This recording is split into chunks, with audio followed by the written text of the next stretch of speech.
Los ministros de la Suprema Corte de Justicia de la Nación estaban dispuestos a sacrificarse, la mayoría de los que son responsables, estaban dispuestos a sacrificarse en nombre de salvar al resto de la estructura del Poder Judicial de la Federación.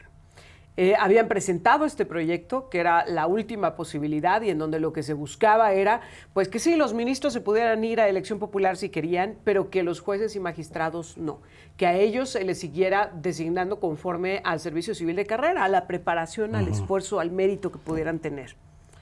Parecía que se podía lograr, parecía que eran los votos necesarios para sacar adelante este proyecto, pero resultó que, para sorpresa de todos, pues no fue así. Y qué sorpresa. Que hubo un cambio de postura por parte de uno de los ministros. ¿Qué fue lo que pasó ayer, licenciado José Mario de la Garza? Ayúdanos a entender, pero además, ¿qué efecto va a tener? ¿Qué representa esto? Muy buenos días.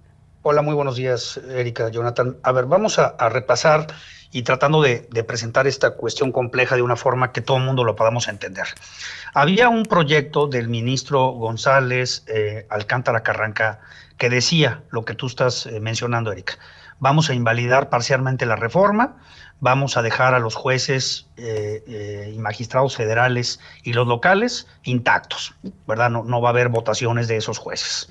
Y los únicos por los que se va a poder votar, como bien lo señalaba, son por los ministros y las ministras de la Corte. Eso decía el proyecto del ministro que se sometió a votación el día de ayer. Entonces, para que ese proyecto pudiera tener efectos y pudiera declarar esta invalidez, se requieren, de acuerdo con nuestras leyes, que 8 ministros o ministras voten a favor. Ese es un requisito que está en la ley. Si no alcanzas esa votación, el proyecto no puede prosperar. Entonces, en la lógica que se tenía, Erika, es que esos 8 votos se asumió que se tenían porque fueron los 8 ministros y ministras que renunciaron y que se percibía como que había un bloque y había un entendimiento con ellos, ¿verdad? Las otras 3 ministras que pertenecen a la estructura de Morena, que es Lenia, que es Yasmín y Loreta, pues ya todo el mundo sabíamos que iban a votar en contra, ¿verdad? Ya se había decantado esa posición. Entonces se asumió, Erika, Jonathan, que pues los 8 ministros y ministras que habían renunciado se iban a solidarizar con el proyecto de González Alcántara y que iba a pasar esta votación de 8. Eso fue la expectativa, Erika. Entonces llegamos a la sesión. Las 3 ministras que te digo, pues ya sabíamos cómo iban a votar. La sorpresa fue el ministro Pérez Dayán, que pertenecía, digamos, a este bloque. Y entonces Pérez Dayán lo que dice es, yo no estoy de acuerdo con que la Corte pueda revisar reformas constitucionales. Es decir, él dice, a la Corte no le alcanza esto, porque si ya se reformó la Constitución por el mecanismo que se establece, la Corte ya no tiene capacidad para revisar esto. Y entonces ese es su criterio. Y entonces al dar esta opinión, digamos, al dar esta posición, pues ya no se alcanzaban los 8 votos necesarios y por lo tanto el proyecto del ministro pues ya no se discutió y aunque no hay una declaratoria, Erika, Jonathan, diciendo es válida o es inválida la reforma, lo que está diciendo la Corte es pues, no alcanzamos la mayoría para poder estudiar el asunto y por lo tanto queda sin efectos el asunto. ¿Qué efectos prácticos tiene, Erika? Que la reforma al Poder Judicial queda intocada, tal cual como se aprobó va a quedar, y entonces, ¿cuáles son los efectos, digamos, concretos? Primero, habrá el año que entra una elección de jueces, magistrados y ministros del orden federal, ¿verdad? Eso es lo que habrá el año que entra. Y luego, en el 2027, habrá una siguiente elección también de jueces locales y de magistrados locales, y entonces lo que va a pasar prácticamente, Erika, Jonathan, es que van a destituir a todos y cada uno de los jueces y magistrados de este país, y los vamos a reemplazar por personas que van a llegar a los cargos mediante voto y mediante urnas y mediante proceso electoral. Ese es el efecto práctico en los próximos años, Erika, desmantelar el Poder Judicial y sustituirlo con este mecanismo. A ver, ahora, hay una parte nada más para terminar lo de Pérez Dayán, porque el pronunciamiento de Pérez Dayán fue en la mañana.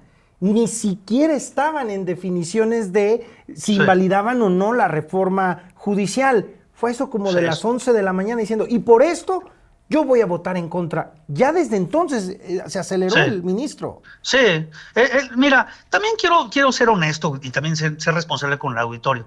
Él siempre ha pensado que la Corte no puede invalidar reformas constitucionales, ¿eh? O sea, si somos también serios. Actúa en congruencia. Okay. O sea, sí, o sea, él siempre ha votado en ese sentido, eso también hay que decirlo. O sea, no, tampoco caigamos en este amarillismo de que no, es que Pérez Dayán nos traiciona. No, pues yo te diría que al revés. Pérez Dayán actuó en congruencia con el pensamiento que siempre ha tenido. O sea, lo que se pensaba es que Pérez Dayán, en el momento crítico en el que está México y con la discusión tan compleja que se tenía, podía cambiar su criterio y podría ahora hacer una nueva reflexión y decir, pues yo pensaba que no se podía y ahora pienso que sí se puede, ¿no? Sí. Pero si tú te fijas, la trayectoria de Pérez Dayán, cómo ha votado en asuntos similares, es congruente, ¿eh? También hay que decirlo con claridad. Ahora, licenciado, se abre una especie de ventana también el día de ayer, porque lo que sí aprueban en la Suprema Corte de Justicia de la Nación es que los partidos políticos tengan el derecho de presentar impugnaciones en contra de esta reforma al Poder Judicial. Sin embargo, muy honestamente te lo tengo que preguntar, ¿qué posibilidad hay de que esas impugnaciones avancen y que además tengan un efecto? Ninguno, Erika, ninguno. Así también te lo digo con esa claridad, ninguno. No hay ninguno. O sea, la contundencia es, el asunto ya quedó cerrado, Erika. La reforma al Poder Judicial va a transitar como está escrita y entraremos en este esquema de elecciones. Ya se publicaron, inclusive les comento, las convocatorias. Acuérdense que hay un mecanismo de convocatoria en el Poder Judicial, en el Legislativo y en el Ejecutivo. Entonces, ahorita ya vamos a empezar a ver personas que se van a inscribir y luego viene, Erika, Jonathan, este mecanismo de los comités que también ya se seleccionaron para evaluar si las personas que se están inscribiendo en la convocatoria cumplen o no los requisitos, ¿verdad? Entonces, pero pues ese proceso, como ven, ya va caminando. Sí. Ya están los comités, ya se publicaron las convocatorias, ya está el plazo abierto para que se empiecen a recibir las propuestas. O sea, lo que te quiero transmitir, Erika, Jonathan, es ahí va avanzando ya, ¿verdad? Lo que va a pasar ya está dándose. El INE ya solicitó su presupuesto, los 13,000 millones de pesos, ya lo aprobaron en el Consejo del INE. Entonces, pues la reforma va, ya no hay manera de detenerla, Erika, ya no hay forma en que esto cambie su curso. Esta situación, ahora, ¿qué es lo que va a implicar para los diferentes sectores? Ya hablabas del efecto para el Poder Judicial, ¿no? Para pues todos los que van a quedar destituidos en automático, pero ¿y qué pasa con los que renuncien? ¿Se van a ir con sus derechos salvaguardados? ¿Los van a dejar a la deriva? ¿Qué va a pasar con el Instituto Nacional Electoral que va a tener que organizar estos procesos? ¿Qué va a pasar, pues, en este entorno, digamos, en una visión mucho más general, licenciado? Mira, la experiencia que estamos viendo en el Poder Judicial Federal, casi 1,000 personas, Erika, han renunciado. O sea, ya no van a participar, ya han dicho que se retiran del Poder Judicial. 1,000 personas, 1,000 juzgadores, vamos a decirlo así, ¿verdad? Que, como bien señalas, y lo hemos platicado en otros espacios, son personas que tienen derechos laborales y que tienen derecho a pedir pues las liquidaciones que les corresponden, ¿verdad? Entonces ahí se viene un capítulo, como bien lo señalas, de decir cómo se les va a pagar, cuánto se les va a pagar y qué tratamiento les van a dar. ¿Cuánto va a costar? Claro. ¿Cuánto va a costar? Que eso tampoco se ha dicho, ¿verdad? ¿Cuánto va a costar? Porque pues están diciendo, hay mucho desánimo, Erika, en el Poder Judicial Federal, hay mucha tristeza de la gente que lleva toda su vida pues tratando de que esto funcione bien y que, como lo hemos platicado, los destituyen de esta manera. Y pues ya veo que el ánimo es, pues ya no queremos involucrarnos con esto, ¿verdad? Ya no queremos participar. Entonces ahí tienes 1,000 personas, más los que se están jubilando anticipadamente, que también es un número importante, que también habrá que ver cómo se les respeta sus derechos laborales. Y luego vendrá también lo local, Erika, porque pues también si destituyes a todos los jueces y magistrados locales, pues también hay que pagarles. Entonces, por eso el capítulo laboral, Erika, creo que es un gran tema y que habrá que ver de dónde se saca el dinero y con qué se les paga y con qué se les garantizan sus pensiones. Creo que esa es una asignatura que no se ha cuantificado y que tenemos que ver cómo se resuelve y no vayamos a empezar con que no, pues entonces demanda tú el que te reconozcan tu antigüedad y demanda el que te paguen tus derechos laborales, ¿no? Pero también es un capítulo que yo te diría hay que monitorearlo porque no está claro cómo se va a trabajar. Y luego lo que dices tú, la elección, pues nada más para el INE va a costar 13,000 millones de pesos. Y es una elección, Erika, que es muy compleja porque, bueno, primero nunca se ha hecho, segundo, en las experiencias internacionales, estas elecciones de jueces, casi nadie va a votar, Erika. Claro. Sale muy poquita gente a votar. Entonces también tú tienes un reto porque la 4T lo que vende es aquí están los jueces del pueblo, ¿no? La democracia, los jueces que ahora sí van a ser los buenos jueces, van a salir del pueblo y de la votación. Tú imagínate, Erika, que el resultado de la votación sea que votó un 10%. Uf. Del padrón, ¿verdad? Imagínate que votó un 10%. Y que nos gastamos 13,000 millones de pesos. Y que nos gastamos 13,000 millones de pesos cuando tenemos una crisis de salud, una crisis educativa y una crisis en cuanto al Estado de Derecho. Pero bueno, nos gastamos 13,000 millones de pesos. Imagínate que hoy es el día siguiente a la elección y que el resultado sea, oiga, participación ciudadana, 10%. Entonces, imagínate la narrativa de la 4T que vende esto como la gran salida al problema del Poder Judicial, claro. y supuestamente que el pueblo está ansioso por votar por jueces y que está ávido de ir a las urnas a votar por los... Eso es falso, Erika, se va a acabar demostrando que eso es falso. Entonces, acabas con jueces que no tienen ninguna preparación, que logran ganar elecciones con muy poquitos votos y que llegan a los mismos tribunales en donde están los miles de expedientes retrasados y los miles de asuntos que hay que atender. Claro. Esa es la realidad mexicana. Con las mismas herramientas, exactamente. Sí. Con las mismas herramientas, ojo, Erika, con el mismo presupuesto, claro. con el mismo tribunal, con los mismos juicios, ¿no? Claro. Es como esta realidad kafkiana, ¿no? Pero con la presión del tiempo, porque parte de esta reforma dice que tienen que resolver rapidito. Tengo que hacer una pausa, licenciado, pero quiero que te quedes con nosotros porque al regresar quiero que mostremos lo que sucedió ayer con Lenia Batres y su propia iniciativa. Esto que quede como botón de muestra de claro. por qué es importante que lleguen personas preparadas a ocupar este tipo de cargos. Pero tengo que hacer una pausa, si me permite regresamos contigo. Aquí esperamos. Enseguida volvemos, estamos en Altavox con el licenciado José María de la Garza.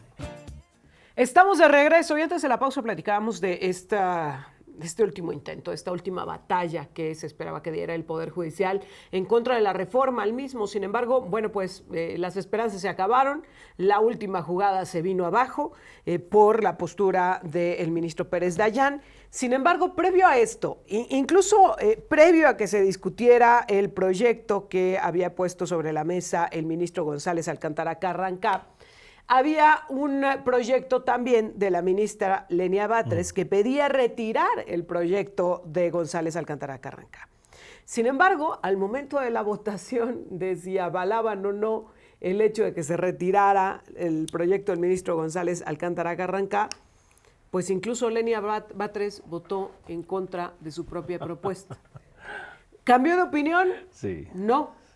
Simple y sencillamente fue Lenia Batres, siendo Lenia Batres en la Suprema Corte de Justicia de la Nación. No es la primera vez que le pasa. Ya van por lo menos cinco despistes con en donde no sabe ni qué se está votando, ni cómo se está votando, en donde da argumentaciones que no corresponden. Y ayer, bueno, le pusieron una cátedra al resto de los ministros porque ella trató de confrontarlos y le refutaron. Pero este fue el primer descalabro del día de ayer cuando Lenia Batres vota en contra de su propia iniciativa. Vamos a escuchar. Es decir, en contra. Perdón, a favor de mi propuesta, en contra de que se... Y bueno, la cara de sus compañeros. ¿Qué pasó con el ministros Potisek? Es que me parece que la cara del ministro Lainez durante la sesión del día de ayer, él es muy expresivo y lo hemos visto en estas transmisiones. Licenciado José María de la Garza, continuamos contigo. Lo hemos visto cómo reacciona y cómo él no tiene el filtro en la expresión facial. Pero ayer fue muy representativo de lo que la mayor parte de nosotros estábamos pensando mientras veíamos la sesión. Cuando levantaba los ojos mientras daban argumentaciones sus compañeras poco sustentables o poco sostenidas, creo que nos representaba porque la sesión se alargó muchísimo justamente en ese tipo de cuestiones. Cuando les explica con peras y manzanas lo que se está discutiendo y por qué hay esta argumentación y que él no ha cambiado de postura ni de opinión. Cuando se confunde Lenia Batres y él pone cara de qué rayos está haciendo esta mujer votando en contra de su propia propuesta. Pero creo que, licenciado José María de la Garza, más allá del anecdotario simpático, esto nos refleja la relevancia de que elijamos y de que lleguen al frente de la Suprema Corte de Justicia de la Nación y en toda la estructura del Poder Judicial, personas realmente preparadas, no populares, no afines a los gobiernos en turno, personas que realmente sepan qué rayos están haciendo ahí. Sí, mira, y transitar, Erika, Jonathan, de un sistema que poco a poco se estaba construyendo en fincar una carrera judicial a partir de una meritocracia, a partir de exámenes, de estudio, de profesionalización, y esto se construye de manera muy lenta, Erika, Jonathan, no es una cuestión que por decreto la puedas cambiar, pero me parece que íbamos en la ruta de construir ese poder judicial que requiere gente extremadamente preparada, comprometida, dedicando su vida a la justicia. Esa era la ruta, ¿no? No quiero decir ahorita que ya estaba resuelto y que teníamos los mejores tribunales del mundo, no, pero por lo menos habíamos trazado una ruta de por dónde construir un sistema que funcione.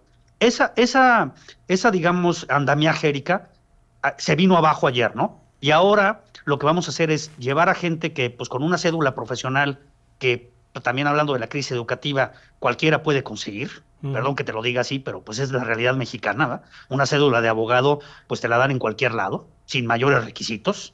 Entonces, con una cédula y una carta de vecinos, Erika, mañana tienes a juez. Plagiando la tesis la consigues, ¿no? Sí, o plagiando tesis ahí, y siendo luego ministra también los consigues, ¿no?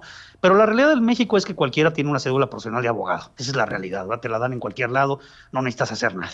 Entonces, eso más unas cartas de tus vecinos que también las consigues, mañana te colocan, Erika, en un juzgado donde estás resolviendo la violencia de unos niños en su casa y cómo resolver el asunto o cómo dividir la herencia de una persona o cómo recuperar el patrimonio de alguien. Eso es lo que está en tus manos cuando eres un inexperto que no sabes nada y que te pusieron ahí porque estás de acuerdo con el partido oficial y porque sacaste 5 votos. Eso es lo que vamos, o sea, eso es lo que tenemos que entender. Estamos cambiando un sistema de profesionalización de jueces por un sistema en donde, perdóname, pero pues cualquier persona puede acabar llegando imagínate lo grave, Erika, que a una mujer le digamos que no va a poder resolver el asunto de sus menores hijos porque el juez que le tocó no sabe nada. Sí. Y porque no entiende qué es lo que está pasando. Es que eso es lo que hay que entender. No es un asunto de la Corte, es un asunto de nuestros derechos, de lo cotidiano, de cómo vamos a ir a los tribunales a tratar de resolver. Y además, Erika, Jonathan, otra cosa que no se ha dicho, la curva de aprendizaje y el tiempo que va a costar. Porque ya mañana pones a todos los jueces, Erika, mañana los pones a todos. Imagínate el retraso que va a haber en la justicia para que estas personas entiendan cómo funciona un tribunal. Hay que decirle al auditorio, un tribunal es una estructura muy compleja de funcionamiento. No es que yo mañana llego y me hago juez, no. Por eso hay un entrenamiento en el que si tú te fijas la carrera judicial, la gente, Gómez Fierro lo decía, yo empecé cosiendo expedientes de mozo, yo empecé de mozo en un tribunal, así, ahí lo ha dicho Gómez Fierro 1000 veces, ¿no? Yo llevo 25 años y la primera chamba que me dieron de meritorio fue cosiendo expedientes en un juzgado. Ah, claro, él cuando llega a ser magistrado, pues conoce desde coser expedientes, ¿verdad? Porque ahí estuvo, pero ¿verdad? Hay un asunto que ahorita que están mencionando esta parte, cuando la ministra Lenia Batres quiere presentar su proyecto de aplazar la discusión de la inconstitucionalidad, sí. No traía bien, no sé si estudiado no entendía nada. Se puso nerviosa, pero intentaba gritar y tratar de imponer sus ideas, a lo que le responde Luz María Aguilar, a ver señora, aquí no estamos en un mitin político. Sí, exacto. Y lo que me llamó la atención, licenciado, es que la 4T, o quienes están con la 4T, están queriendo imponer el discurso político, hablando más fuerte en todos los sectores en los que se presentan, y ya no es el razonamiento del derecho. Claro, ya es el circo, ¿no? Vamos a hacer un circo aquí, vamos a gritar, vamos a vociferar, vamos a decir una sarta de incoherencias y pretender que eso sea una Suprema Corte. Incluso pues a falsear, licenciado, porque ayer Lenia Batres les atribuye a los ministros posturas que ellos de después aclaran que nunca tuvieron y que no hay argumento pues para sostenerlo. De acuerdo. Mira, yo creo que es importante decirlo, es un día negro para México, perdimos la independencia de los tribunales, perdimos la autonomía, se ha vendido con un discurso totalmente falso. Esto no va a resolver el problema de la justicia en México, no lo va a resolver, lo va a agravar, lo va a agudizar, y los más afectados van a ser los más pobres, la población más vulnerable y la población que no tiene acceso a la justicia. Esos van a ser los más afectados. ¿Ayer murió la Corte, licenciado? Definitivamente sí, murió la Corte y murió el Poder Judicial de México. Claro, va a tomar 2 o 3 generaciones, Jonathan, en recuperar esto. Van a tener que ser los jóvenes de este país un esfuerzo inconmensurable para recuperar lo que hemos perdido. De veras, va a ser y lo vamos a ver en los próximos años. Vamos a ver el desastre de la elección, vamos a ver los juzgados colapsados, vamos a ver la justicia que no funciona, vamos a ver los miles de casos que no prosperan, vamos a ver a los jueces corruptos comprados porque están atendiendo asuntos de Morena. Eso es lo que vamos a ver, eso es lo que vamos a ver. Lo vamos a ir viendo poco a poco. Acuérdense de este día para que lo tengamos muy presente el año que entra, que hablemos de las elecciones de jueces y magistrados, para que digamos el fracaso de esta narrativa y lo falso que es pensando que el pueblo va a salir a escoger jueces. Los jueces no tienen nada que ver con el pueblo. Los jueces lo que tienen que resolver son conflictos de derechos, sentencias y asuntos judiciales conociendo el régimen jurídico. Nada tiene que ver con una elección. Una elección no sirve para escoger jueces. Ahora, finalmente, no quiero dejar de lado también la postura que de manera previa la presidenta asumió ayer por la mañana en su rueda de prensa matutina cuando empieza a decir, y de hecho desde el inicio de esta semana empezó a ponerlo sobre la mesa, que decidiera lo que decidiera la Suprema Corte, no ellos tenían un plan B. Uh-huh. ¿Qué significa esto, licenciado? Porque me parece que el mensaje es bien peligroso. No importa lo que determine la Corte, nosotros vamos a hacer nuestra voluntad. ¿Ese claro. era el mensaje? Sí, el mensaje era, hagan lo que quieran, decidan lo que quieran, saquen una sentencia como quieran, no la vamos a cumplir, vamos a tener un plan. Había un plan ahí de mover al ministro Luz María Aguilar, que está ya por retirarse en unos días. Uh-huh. Con eso ya le quitas los 8 votos y entonces discutir el asunto ahí. O sea, sí traían un plan de boicotear a como dé lugar lo que el contrapeso, que es la Corte, iba a decir. Y mira, a mí me parece que el ministro González Alcántara lo que generó es un proyecto de esta justicia salomónica, vamos a llamarle así, ¿no? En donde, pues como bien dices, Erika, se van a elegir los ministros por voto popular, lo demás lo dejamos intocado. A mí me parecía una excelente oportunidad para que la presidenta pudiera transitar en este sin sentido y pudiera tener una puerta de salida que pudiera haber resuelto el asunto. Pero la soberbia es un pecado capital de los de mayor relevancia,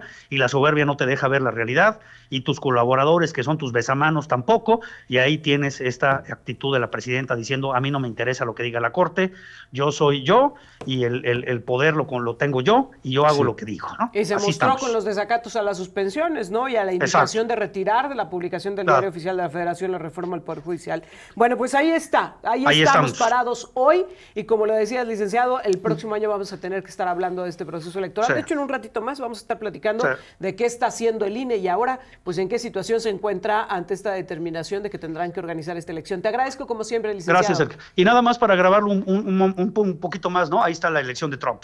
Nada más para que pensemos que todo puede ser peor, ¿verdad? No, bueno. Gracias, licenciado. Nos dejas muy motivados. ¡Qué paisaje! Abrazo fuerte, buenos días. Gracias, licenciado José Mario de la Garza. Muy buenos días.